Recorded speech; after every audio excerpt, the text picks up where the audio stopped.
Hello and welcome. I hope you're safe and well. Today's exciting episode is a commentary and review of the fashion documentary from way back in 2010. It's called Bill Cunningham, New York. He was this awesome street fashion photographer, but he also photographed high fashion, and basically he was a total legend. So let's do this. It's perfect. Perfect, perfect, perfect. Perfect jacket. I love a fashion documentary, I really do. And I was going to do Dior and I because it focuses on a particular season in Dior when Ralph Simmons took over as creative director, and he did these walls of flowers, and the jacket I'm currently working on is kind of similar. It's a wall of flowers. So I was going to do that, and then I saw Bill Cunningham, New York, and I was like, no, I'm absolutely going to do that one because he's just the nicest, most decent human being, and he just had such a great eye for style and fashion. More importantly, he understood the value of fashion as its cultural contribution to society. So, yeah. And when I first saw this film, I saw it when it came out. Well, I don't think it ever got a general release. I saw it at a film festival, and it was a fashion program. So it was, back then, fashion wasn't mainstream. It was, you had to know or to know sort of thing. And it was mainly sort of artists and intellectuals who followed fashion and, of course, the fashion industry. And so when this film came out, all the people in the audience who wanted to see this film knew who Bill Cunningham was. And so when it opens on this old lady, and she's his neighbour, we find out later. But we were all expecting to see Bill Cunningham, and it opens on her, and we're like, what? Am I in the wrong place? So here she is, and she used to be an incredibly famous dancer when she was young. And Bill is also an absolute New York icon.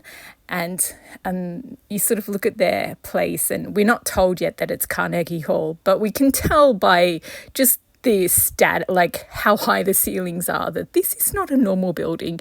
Anyway, so he comes out of his apartment and gets his iconic bike, and we meet him out on the street, and we see that he lives at this amazing place, rent controlled, and he cycles off into the day, and of course there's New York taxi cabs, and so we sort of set the scene. It's very much New York.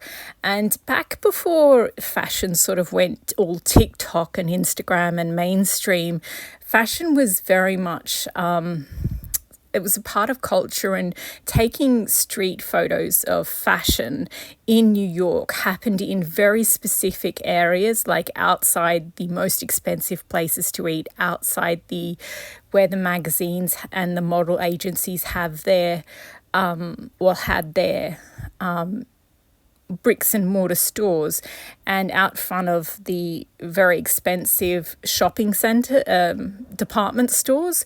So if you wanted to be seen, there were certain places that you went to go. So he's not just randomly taking photos of anyone without their consent.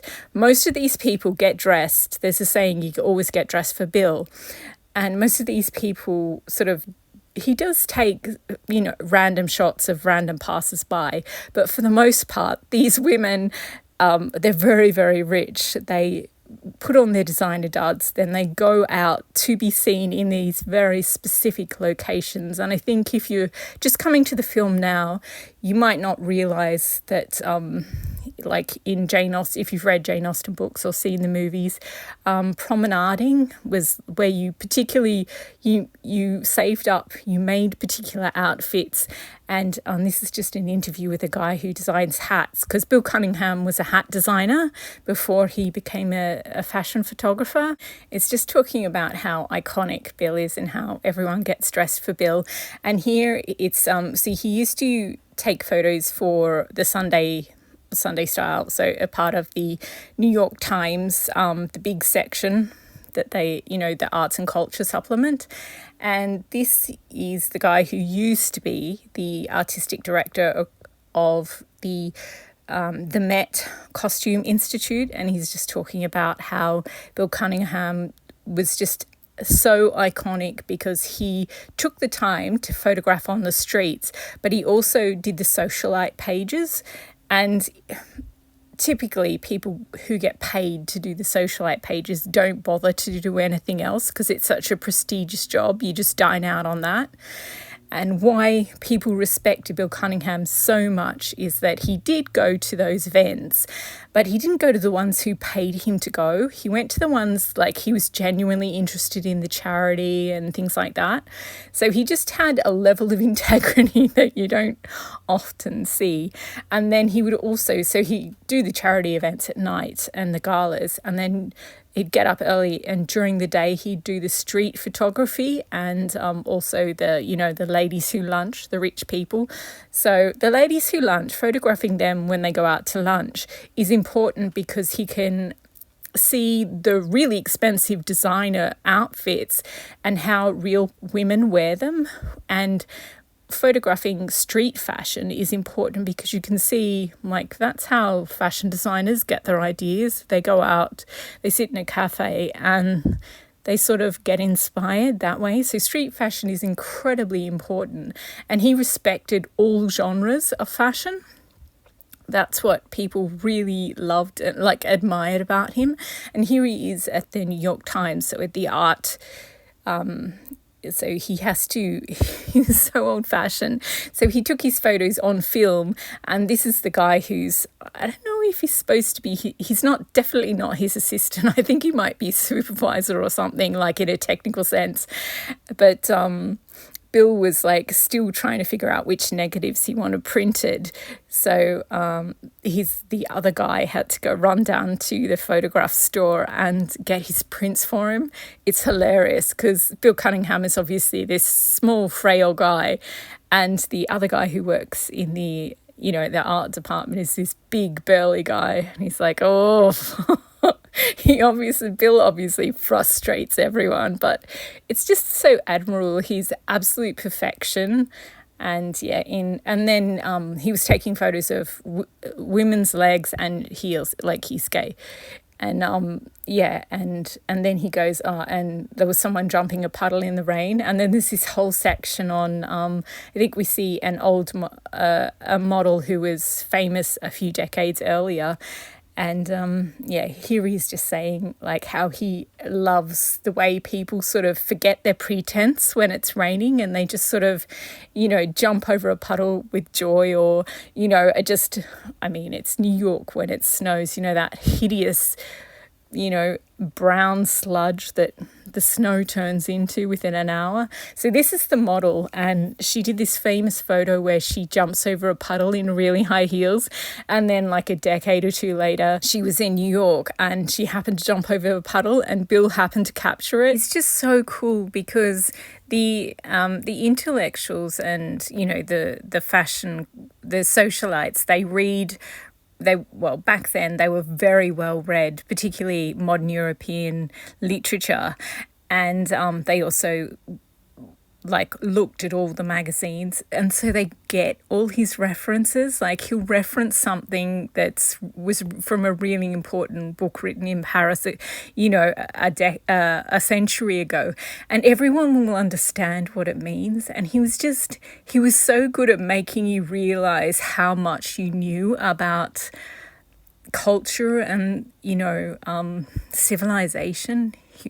I just think he was just such an awesome human being. And this bit's hilarious. He wears a waterproof poncho over himself when he's cycling in the rain, and they tear because they're so cheap. So he's got this massive roll of electrical tape, this really, really expensive tape, and he just uses that to patch it up. He's like, I'm not going to buy another $2 poncho. And the tape he's using, in the industry, it's called gaffer tape because gaffers use it. And it's just really funny. So, we saw Anna Wintour, and here she is out the front of a New York Fashion Week event.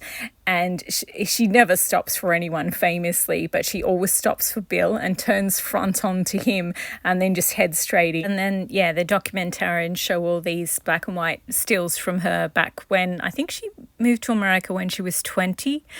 And, he's been chronicling her looks the whole time. And she said, yeah, he'll always just take one or two shots, then move on to the next person, or he won't take any at all, and that's death. So yeah, we sort of just establishing the idea that everyone gets dressed for Bill. And so the documentarians sort of jump onto the idea of what captures his eye. And he said, well, lots of people have taste, but not everyone has creativity. And so then we see a few unique people, and it's like, what's unique about them? And sometimes it's just that they wear, they just have the money. Well, it's not that. Like this guy, he's called the designer diplomat. He wears like standard suits during the day, and then at night he used to go out to all the famous New York spots in these amazing colourful suits. And it's just about, we all have X amount of money, like a certain amount of money we set aside for our wardrobe. And it's like, do you invest in plain black things, or do you get like an iconic colourful coat, and that's your everyday black coat? You know what I mean? It's just, how do you use your resources to best articulate who you are and what you're, through your sense of style, and how are you creative in that sort of way. And I think everyone could see that he really respected that in other people. So now we cut to his work during Fashion Week. So he goes to this is New York Fashion Week, obviously. We're still in New York, but he will later go to Paris as well. I guess the people, like The Devil Wears Prada came out in 2007. And they probably would have been cutting this in 2009 then. So yeah, I guess the way they edit it together is to echo the storyline of A Devil Wears Prada, mostly New York, New York, New York, and then there's a little bit of Paris Fashion Week.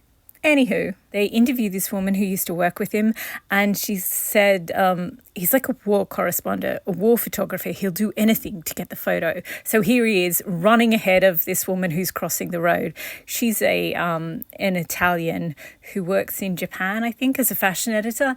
Anyway, so he's targeting people who want to be targeted. I don't think it comes across in these in the photos, in the stills that I've taken, but he's not at all creepy, and he always wears the same uniform. So everyone can spot him and everyone knows where he'll be. So yeah, he's very much a New York institution. And here he's just being interviewed because he was kind of famous for knowing trends 6 months before they happened. And the documentarian heard that from Anna Wintour, and now we hear he's asked how he does it. And he's like, well, it doesn't just happen. I don't have this prescribed idea of what I'm going to see. I go out on the street, he does his homework. He goes out on the street, he goes to all the social events, and he photographs the ladies who lunch, and he photographs the catwalk, the actual designs going down the catwalk, and then 6 months later how they translate to being worn by real women.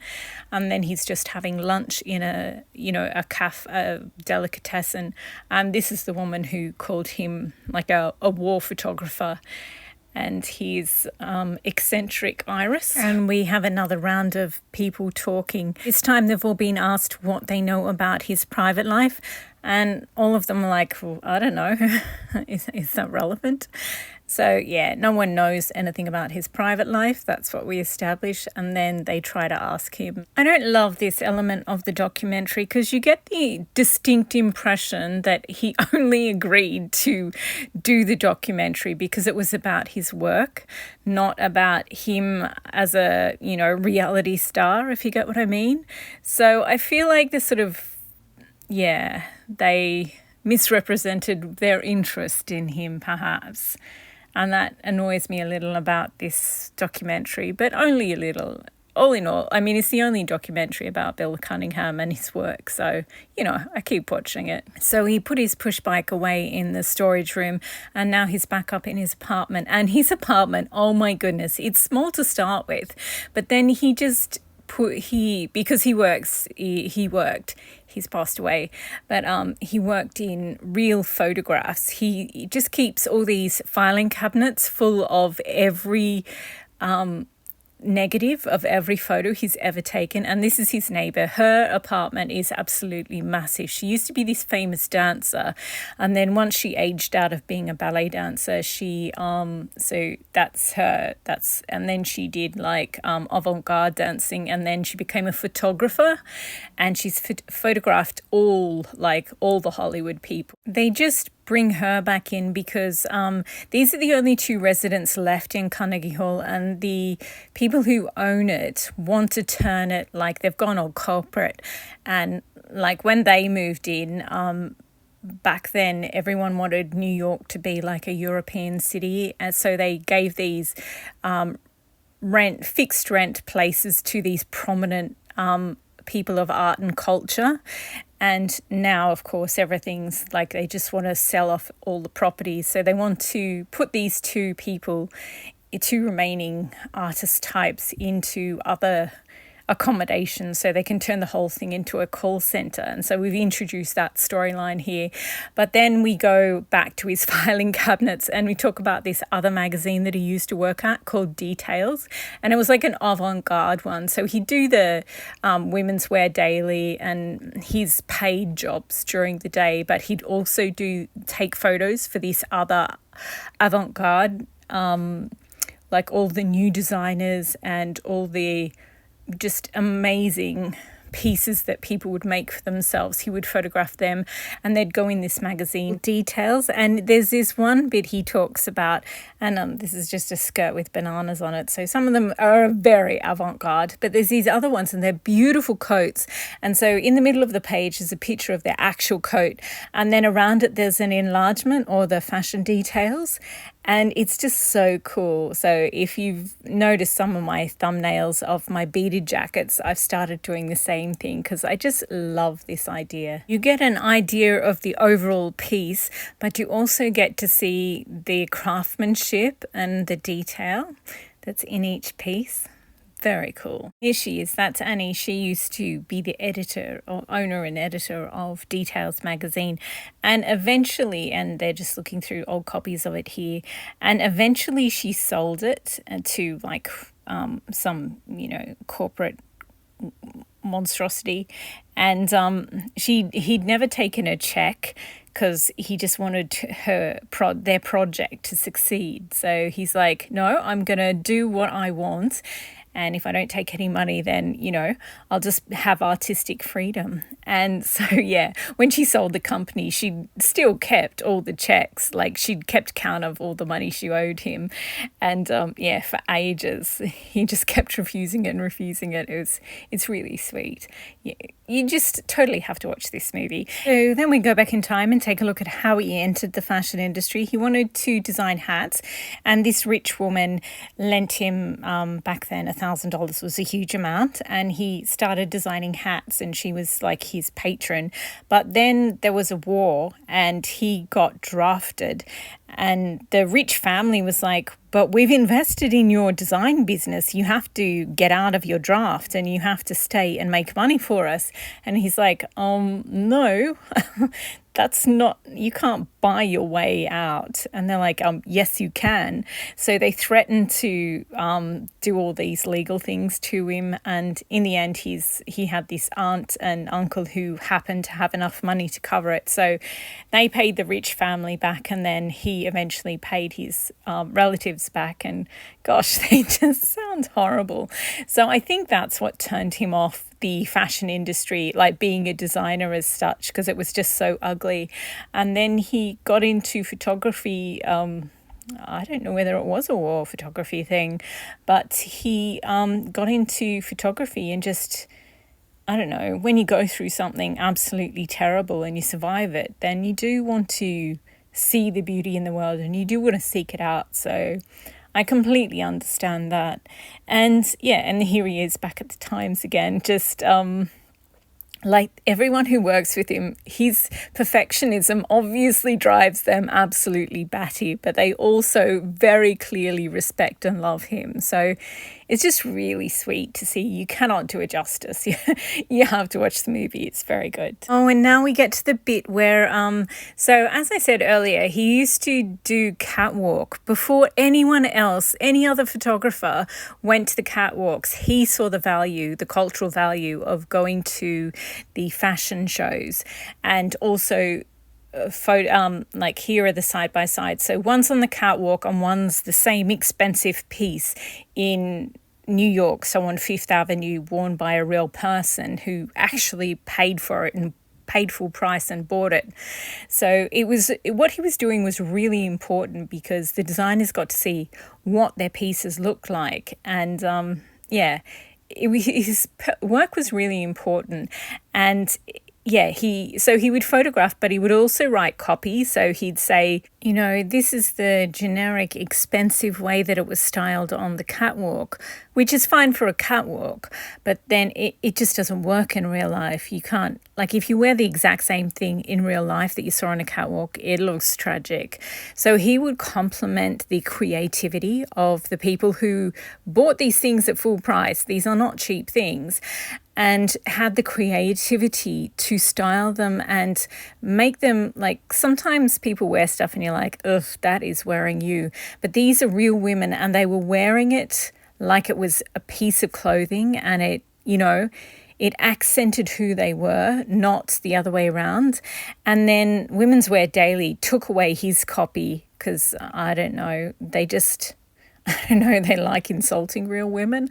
I don't know. And they rewrote the article so it was making fun of real women. Like, hello, there's literally 2,000 people in the world who will pay full price for designer things. Don't piss them off. And also, back then, I mean, the world's still pretty misogynistic, but back then it was even more so. And he had earned the trust and respect of all these women. And then this magazine, in an attempt to be more corporate, was just so misogynistic. It was just so completely unfair. So he stopped working there, and I totally understand it. The guy that they interview at the head of the Met Costume Institute says it's just a small difference of opinion. That is so completely not true. He had this base level of respect for the women that he photographed that, like, it's just so completely rare. And that trust was betrayed, and they didn't even give him a heads up or anything and say, look, you can take these photos out. It was just a total switcheroo, and it was just completely dishonest. And then, so that's why he left Women's Wear Daily. But he kept working at the Times and everything. So then we stopped by the Costume Institute again at the Met to talk about street fashion, and he sort of gets into promenading. I think I'd differ with him if we had a conversation about the origins and impact. But he just talks about street fashion, and the one in the middle there is Izzy Blow. I'm going to do a McQueen video, so I'll talk about her more. That one. And then we segue into, this is in the 1960s in Central Park, and there's like a big hippie commune type thing, and then street fashion, and it's just sort of how he developed as a street fashion photographer. Then we cut back to the story about the eviction, and the 6 remaining residents in Carnegie Hall, all artists, are getting kicked out. And then we go back to the New York Times, and he's bickering with the documentary crew. They're going, we're coming to Paris with you. And he's like, no, you're not. There is no way you are coming to Paris with me. Absolutely no way. And then, of course, cut to Paris, and they're in Paris with him. It turns out he's winning this really prestigious award, so I suppose that's why. But honestly, it just seems like people make documentaries so they can fly around the world. It's just ridiculous. I'm just jealous because I haven't been to Paris in ages and it's such a beautiful city. Anyway, he mainly goes for the couture collections. So obviously there's like 9 main collections for the big houses and like ready to wear ones. But there's only 2 couture collections each year. And he says the first time we went to Paris was in 1951 when like he was on leave from the war, and because when he was serving in Europe. So he went to Paris and he got to see a Dior show. Isn't that amazing? Like Christian Dior worked through the war, which very questionable. And then he saved up all the money working for those people. And he was able to open his own fashion house in 47, but then he only lived another 10 years. So the number of people who actually ever got to see a real Christian Dior show designed by Christian Dior, it's like very small amount of people. And he was one of them. And it's just, he's just like, there's so many amazing things about him. And this was a really amazing Chanel collection. And you can always tell when Christian Dior, the house of Dior, is like putting out grants for fashion influencers because they always dump on Chanel. And it just makes me so angry because they make up all this rubbish about what she did and didn't do in World War II. And don't get me wrong, she was a prickly person and, you know, not the nicest person, like not the easiest person to love because she'd had such a hard life. But she certainly was not a traitor. And it really annoys me that people desperate to get these Dior contracts will just make up rubbish about a different house. Anyway, back to this, and now we're just talking about all the Paris couture collections and how sometimes they're a little too influenced by recent things. And Bill used to sort of, you know, put side by side, this is what such and such designer did 5 years ago and this what just came out.